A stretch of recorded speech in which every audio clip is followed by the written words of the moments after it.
Hi hello friends, welcome back to my channel. Friends, ನೀವು ನೋಡ್ತಾ ಇದ್ರ all in one tips channel. Friends, ನಾವು daily ಬಂಗಾರದ ಜ್ಯುವೆಲರೀಸ್ಗಳನ್ನು ವೇರ್ ಮಾಡ್ತೀವಿ. ಸೊ ಡೈಲಿ ವೇರ್ ಮಾಡೋದ್ರಿಂದ ಅದರ ಒಂದು ಶೈನಿಂಗ್ ಹಾಳಾಗುತ್ತೆ. ಅದನ್ನ ನಾವು ಮನೆಯಲ್ಲಿ ಇರ್ತಕ್ಕಂಥ ವಸ್ತುಗಳನ್ನೇ ಯೂಸ್ ಮಾಡಿಕೊಂಡು ಯಾವ ರೀತಿ ಕ್ಲೀನ್ ಮಾಡ್ಕೊಳ್ಳೋದು, ಹಾಗೇನೆ ತುಂಬಾನೇ ಯೂಸ್ಫುಲ್ ಆಗುವಂತ ಟಿಪ್ಸ್ ಗಳನ್ನ ನಾನು ಇವತ್ತಿನ ವಿಡಿಯೋದಲ್ಲಿ ತಿಳಿಸ್ತಾ ಇದ್ದೀನಿ. ಸೊ ಹಾಗಾಗಿ ನೀವು ವಿಡಿಯೋನ ಎಲ್ಲಿ ಸ್ಕಿಪ್ ಮಾಡದೆ ನೋಡಿ. ಈ ಎಲ್ಲ ಟಿಪ್ಸ್ಗಳು ನಿಮಗೆ ಖಂಡಿತ ಯೂಸ್ಫುಲ್ ಆಗುತ್ತೆ. ಓಕೆನಾ?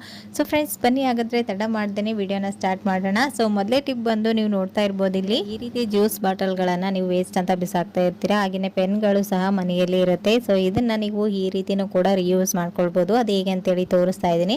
ಇಲ್ಲಿ ನೋಡ್ತಾ ಇದ್ರೆ ಈ ಬಟನ್ ಪೆನ್ನಿನ ಒಂದು ಕ್ಯಾಪ್ ಅನ್ನ ತಗೊಂಡು ಈ ಒಂದು ಜ್ಯೂಸ್ ಬಾಟಲ್ಗೆ ಇಲ್ಲಿ ವಿಡಿಯೋದಲ್ಲಿ ತೋರಿಸಿದಾಗೇನೆ ಸ್ವಲ್ಪ ಸ್ಪೂನ್ ಅನ್ನ ಬಿಸಿ ಮಾಡ್ಕೊಂಡು ಈ ರೀತಿ ಹೋಲ್ಸ್ ಅನ್ನ ಹಾಕೊಂಡು, ಇದು ಬಿಸಿ ಇರುವಾಗನೇ ಈ ಒಂದು ಪೆನ್ನಿನ ಕ್ಯಾಪ್ ಅನ್ನ ಇದರೊಳಗಡೆ ಸೇರಿಸ್ಕೊಂಡ್ ಬಿಡಬೇಕು. ಅವಾಗ ಇದು ಬಿಸಿ ಇದ್ರೆ ನೀವು ಫೆವಿಕ್ವಿಕ್ ಅಥವಾ ಫೆವಿಕಾಲ್ ಅನ್ನ ಹಾಕಿ ನೀವು ಕ್ಲೋಸ್ ಮಾಡ್ಕೊಳ್ಬಹುದು. ಸೊ ಇವಾಗ ನೋಡ್ತಾ ಇದ್ರ ಈ ರೀತಿ ಒಂದು ಬಾಟಲ್ ನ ನೀವು ಮನೆಯಲ್ಲಿ ಏನಾದ್ರೂ ದೋಸೆ ಅಥವಾ ಪಡ್ಡು ಏನಾದ್ರೂ ಮಾಡ್ಕೊಳ್ಬೇಕಾದ್ರೆ ಐಲನ್ನ ಹಾಕೊಳ್ಳಕ್ಕೆ ಈ ಒಂದು ಬಾಟಲ್ ನ ಯೂಸ್ ಮಾಡಬಹುದು. ಹಾಗೇನೆ ಮಷಿನ್ ಗಳಿಗೆ ನೀವು ಎಣ್ಣೆನ ಬಿಡ್ತಾ ಇರ್ತೀರಾ. ಸೊ ಅವಾಗನು ಕೂಡ ಈ ಒಂದು ಬಾಟಲ್ ತುಂಬಾನೇ ಯೂಸ್ಫುಲ್ ಆಗುತ್ತೆ. ಸೊ ವೇಸ್ಟ್ ಅಂತ ಬಿಸಾಕೋ ವಸ್ತುಗಳಿಂದ ನೀವು ಈಗನು ಕೂಡ ರಿಯೂಸ್ ಮಾಡ್ಕೊಳ್ಬಹುದು.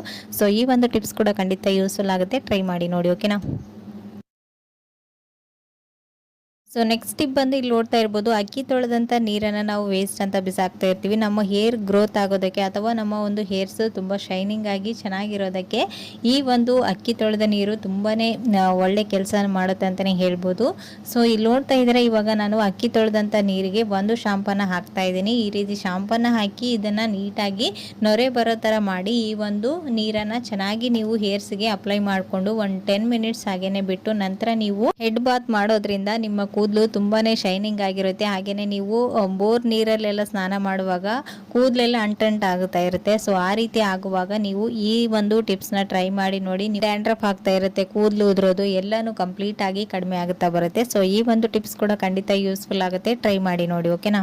ಬಂದು ಇಲ್ಲಿ ನೋಡ್ತಾ ಇದ್ರ ಇಲ್ಲಿ ಮತ್ತೆ ಜಿರಳೆಗಳು ಅಥವಾ ಮನೆಯಲ್ಲಿ ಹೆಗ್ಣಗಳು ಜಾಸ್ತಿ ಇದೆ. ಸೊ ಅದಕ್ಕೆ ಒಂದು ಟಿಪ್ಸ್ ನ ತಿಳಿಸಿ ಅಂತ ಹೇಳಿದ್ರು. ಸೊ ಇಲ್ಲಿ ನಾನು 1-2 ರೂಪೀಸ್ ಅಲ್ಲಿನೇ ನೀವು ಈ ಒಂದು ಇಲಿ ಹಾಗೂ ಹೆಗ್ಣಗಳ ಮದ್ದನ್ನ ನೀವು ಮನೆಯಲ್ಲಿ ರೆಡಿ ಮಾಡ್ಬೋದು. ಅದು ಹೇಗೆ ಅಂತೇಳಿ ತೋರಿಸ್ತಾ ಇದ್ದೀನಿ. ಮನೆಯಲ್ಲಿ ಈ ರೀತಿ ಟ್ಯಾಬ್ಲೆಟ್ಸ್ಗಳು ನಾವು ತಗೊಳ್ಳೋದನ್ನೇ ಹಾಗೆ ಬಿಟ್ಟಾಗ ಅದು ವೇಸ್ಟ್ ಅಂತ ಬಿಸಾಕ್ತಾ ಇರ್ತೀವಿ. ಆ ಒಂದು ಟ್ಯಾಬ್ಲೆಟ್ನ ನಾವು ಈ ರೀತಿ ಒಂದು ಸಣ್ಣ ಕವರ್ನಲ್ಲಿ ಕುಟ್ಟಿ ಪುಡಿ ಮಾಡಿ ಅದನ್ನ ನಾವು ಬಜ್ಜಿ ಬೋಂಡ ಎಲ್ಲಾನು ಮಾಡ್ತೀವಲ್ವಾ, ಕಡಲೆ ಹಿಟ್ಟು, ಆ ಹಿಟ್ಟಿನಲ್ಲಿ ಹಾಕಿ ಒಂದ್ ಸ್ವಲ್ಪ ನೀರು, ಸ್ವಲ್ಪ ಅರಿಶಿಣನ ಹಾಕಿ ಮಿಕ್ಸ್ ಮಾಡಿಕೊಂಡು ಈ ರೀತಿ ವಿಡಿಯೋದಲ್ಲಿ ತೋರಿಸಿದಾಗೇನೆ ಚಿಕ್ಕ ಚಿಕ್ಕ ಉಂಡೆಗಳನ್ನಾಗಿ ಮಾಡ್ಕೊಂಡು ಇಟ್ಕೊಳ್ಬೇಕು. ನಂತರ ನೀವು ಎಲ್ಲಿ ಇಲಿಗಳು ಮತ್ತೆ ಜಿರಳೆಗಳು ಸಿಲಿಂಡರ್ ಪಕ್ಕ ಆಗಿರ್ಬೋದು ಅಥವಾ ಕೆಳಗಡೆ ಕಿಚನ್ ಹಾಗೂ ಹಾಲ್ನಲ್ಲಿ ಎಲ್ಲೆಲ್ಲಿ ಹೆಗ್ಣಗಳಾಗಿರ್ಬೋದು, ಇಲಿಗಳು ಅವು ಬಿಲೆಗಳನ್ನ ತೋಡಿರುತ್ತಲ್ವಾ, ಆ ಒಂದು ಪ್ಲೇಸ್ ಅಲ್ಲಿ ಉಂಡೆಗಳನ್ನ ಇಡೋದ್ರಿಂದ ಇದನ್ನ ತಿಂದು ಅವು ಅಲ್ಲೇ ಸತ್ತೋಗ್ಬಿಡುತ್ತೆ. ಹಾಗೇನೆ ಇದರ ಸ್ಮೆಲ್ಗೆ ಆ ಕಡೆ ಇಲಿಗಳು ಕೂಡ ಬರೋದಿಲ್ಲ, ಜಿರಳೆನೂ ಕೂಡ ಬರೋದಿಲ್ಲ. ಸೊ ಈ ಒಂದು ಟಿಪ್ಸ್ ಕೂಡ ಖಂಡಿತ ಯೂಸ್ಫುಲ್ ಆಗುತ್ತೆ. ಟ್ರೈ ಮಾಡಿ ನೋಡಿ.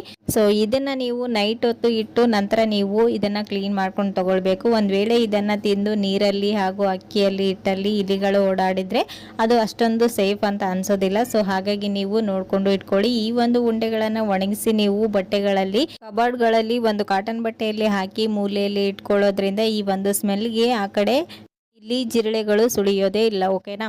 ನೆಕ್ಸ್ಟ್ ಟಿಪ್ ಬಂದು ಇಲ್ಲಿ ನೋಡ್ತಾ ಇದ್ದೀರಾ, ಈ ರೀತಿ ನಂಬರ್ ಬಂದಿರುತ್ತಲ್ವಾ, ಅಂದ್ರೆ ದೂರದ ವಸ್ತುಗಳು ಕಾಣಿಸೋದಿಲ್ಲ ಮತ್ತೆ ಹತ್ರ ಇದ್ದು ಕಾಣಿಸಲ್ಲ ಅಂತೇಳಿ. ಸೊ ಈ ರೀತಿ ಡೈಲಿ ನೀವು ಸ್ಪೆಟ್ಸ್ ಅನ್ನ ಹಾಕೊಳ್ತಾ ಇರ್ತೀರಾ. ಸೊ ಅವಾಗ ಇದೇನಾಗ್ತಾ ಇರುತ್ತೆ, ಈ ರೀತಿ ನೀವು ಡೈಲಿ ಇದನ್ನ ವಾಶ್ ಮಾಡ್ಕೊಳ್ಳೋದ್ರಿಂದ ಇದರಲ್ಲಿ ಕ್ರ್ಯಾಚ್ ಎಲ್ಲ ಬಿದ್ದು ಬೇಗನೆ ಹಾಳಾಗ್ತಾ ಇರುತ್ತೆ. ಸೊ ಕಾಸ್ಟ್ಲಿ ಇರುವಂತಹ ಈ ಒಂದು ಸ್ಪೆಟ್ಸ್ ಹಾಳಾಗಬಾರ್ದು ಅಂತಂದ್ರೆ ನೀವು ಕ್ಲೀನ್ ಮಾಡ್ಕೊಳ್ಳುವಾಗ ಇದನ್ನ ಮಾರ್ನಿಂಗ್ ಒಂದ್ಸರಿ ಈ ರೀತಿ ಮನೆಯಲ್ಲಿರ್ತಕ್ಕಂಥ ವ್ಯಾಸ್ಲಿನ್ ಅನ್ನ ಅಪ್ಲೈ ಮಾಡಿಬಿಟ್ಟು ಇದನ್ನ ಒಂದ್ಸರಿ ಕ್ಲೀನ್ ಮಾಡ್ಕೊಂಡ್ರೆ ಸಾಕು. ಇದ್ರ ಮೇಲ್ಗಡೆ ಜಾಸ್ತಿ ಧೂಳು ಕೂತ್ಕೊಳ್ಳೋದಾಗಿರ್ಬೋದು. ಹಾಗೇನೆ ನೀವು ಕ್ಲೀನ್ ಮಾಡ್ಕೊಳ್ಳುವಾಗ ಈ ಒಂದು ಸ್ಪೆಟ್ಸ್ ಗೆ ಕ್ರ್ಯಾಚ್ ಗಳೇನು ಬೀಳೋದಿಲ್ಲ. ವ್ಯಾಸ್ಲಿನ್ ಅಪ್ಲೈ ಮಾಡಿರೋದ್ರಿಂದ ಡಸ್ಟ್ ಅನ್ನ ನೀವು ನೀಟಾಗಿ ಕ್ಲೀನ್ ಮಾಡ್ಕೊಳ್ಬಹುದು. ಸೊ ಈ ಒಂದು ಟಿಪ್ಸ್ ಕೂಡ ಖಂಡಿತ ಯೂಸ್ಫುಲ್ ಆಗುತ್ತೆ. ಟ್ರೈ ಮಾಡಿ ನೋಡಿ. ಓಕೆನಾ? ದುಂಡು ಮಲ್ಲಿಗೆ ಅಂದ್ರೆ ಯಾರಿಗೆ ಇಷ್ಟ ಇಲ್ಲ ಹೇಳಿ. ಹೆಣ್ಮಕ್ಳು ಎಷ್ಟು ರೆಡಿ ಆದ್ರೂ ಲಾಸ್ಟ್ ಅಲ್ಲಿ ಹೂ ಇಲ್ಲ ಅಂತಂದ್ರೆ ಅವರ ಒಂದು ಲುಕ್ ಇನ್ಕಂಪ್ಲೀಟ್ ಅಂತ ಅನಿಸ್ತಾ ಇರುತ್ತೆ. ಸೊ ನೀವು ಫಂಕ್ಷನ್ ಎಲ್ಲ ಎಲ್ಲಾದ್ರೂ ಹೋಗ್ಬೇಕಂತಂದ್ರೆ ಈ ರೀತಿ ಹೂಗಳನ್ನ ಹಾಳಾಗ್ತಾ ಇರುತ್ತೆ. ಇದನ್ನ ನಾವು ಹಾಳಾಗ್ದೇನೆ 1-2-3 ಡೇಸ್ ಫ್ರಿಜ್ ಇಲ್ಲದೆ ಹೇಗೆ ಸ್ಟೋರ್ ಮಾಡೋದಂತ ಹೇಳಿ ತೋರಿಸ್ತಾ ಇದ್ದೀನಿ.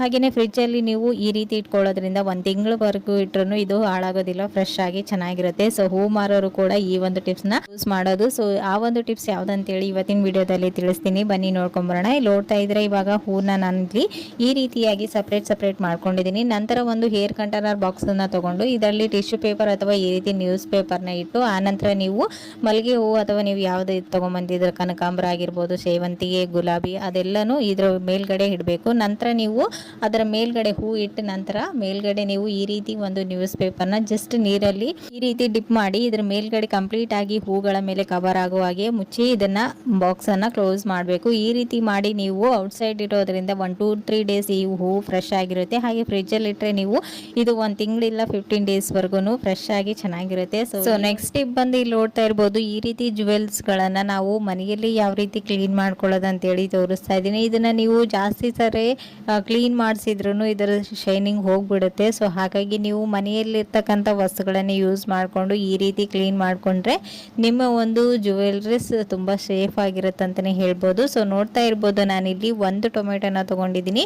ಈ ಸೆಂಟ್ರಲ್ಲಿ ಕಟ್ ಮಾಡಿ ಈ ರೀತಿ ನಾನು ವಿಡಿಯೋದಲ್ಲಿ ತೋರಿಸಿದ ಹಾಗೆಯೇ ಇಡಬೇಕು. ಈ ರೀತಿ ಇಡೋದ್ರಿಂದ ಇದರಲ್ಲಿರ್ತಕ್ಕಂಥ ಹುಳಿ ಅಂಶ ಇರುತ್ತಲ್ವ, ಸೊ ಹಾಗಾಗಿ ಇವೆಲ್ಲ ಜುವೆಲ್ರೀಸ್ಗಳು ಅದರಲ್ಲಿ ಸ್ಟೋನ್ ಇರುವಂಥ ಜುವೆಲ್ರೀಸ್ಗಳನ್ನು ನೀವು ಈ ರೀತಿ ಇಡೋದ್ರಿಂದ ಸ್ಟೋನ್ನಲ್ಲಿರುವ ಶೈನಿಂಗ್ ಕೂಡ ಚೆನ್ನಾಗಾಗುತ್ತೆ. ಹಾಗೆಯೇ ಇದರಲ್ಲಿ ಸೇರ್ಕೊಂಡಿರುವಂಥ ಧೂಳೆಲ್ಲನೂ ನೀಟಾಗಿ ಕ್ಲೀನಾಗಿ ಈ ಹರಳುಗಳು ತುಂಬಾ ಶೈನಿಂಗ್ ಆಗಿ ಕಾಣಿಸುತ್ತೆ. ಸೊ ನೋಡ್ತಾ ಇರ್ಬೋದು ವಿಡಿಯೋದಲ್ಲಿ ಈ ರೀತಿ ಒಳಗಡೆ ಜ್ಯುವೆಲ್ಲರೀಸ್ಗಳನ್ನು ಇಟ್ಟು ಅದ್ರ ಮೇಲ್ಗಡೆ ಒಂದು ಸ್ವಲ್ಪ ರಬ್ ಮಾಡಿ ಹಾಗೆಯೇ 1-2 ಮಿನಿಟ್ಸ್ ಇಲ್ಲ 3 ಮಿನಿಟ್ಸ್ ಹಾಗೆಯೇ ಬಿಟ್ಬಿಡಿ. ನಂತರ ನೀವು ಇದನ್ನು ನೀರಿಂದ ವಾಶ್ ಮಾಡಿದರೆ ಸಾಕು, ನೀಟಾಗಿ ನಿಮ್ಮ ಒಂದು ಜುವೆಲ್ರೀಸ್ ಕ್ಲೀನ್ ಆಗಿರುತ್ತೆ. ಸೊ ಈ ಒಂದು ಟಿಪ್ಸ್ ನಿಮಗೆ ಸಿಲ್ಲಿ ಅನಿಸ್ಬೋದು, ಬಟ್ ಆದರೆ ಇದು ಖಂಡಿತ ಯೂಸ್ಫುಲ್ ಆಗುತ್ತೆ. ನಿಮ್ಮ ನೆಕ್ಲೆಸ್ಗಳು ಹಾಗೆಯೇ ಶಾರ್ಟ್ ಚೈನ್ಗಳನ್ನು ಕೂಡ ನೀವು ಜುವೆಲ್ರೀಸ್ಗಳಾಗಿರ್ಬೋದು ಈ ರೀತಿ ನೀವು ಒಂದ್ಸರಿ ಟ್ರೈ ಮಾಡಿ ನೋಡಿ, ಖಂಡಿತ ಈ ಒಂದು ಟಿಪ್ಸ್ ಯೂಸ್ಫುಲ್ ಆಗುತ್ತೆ.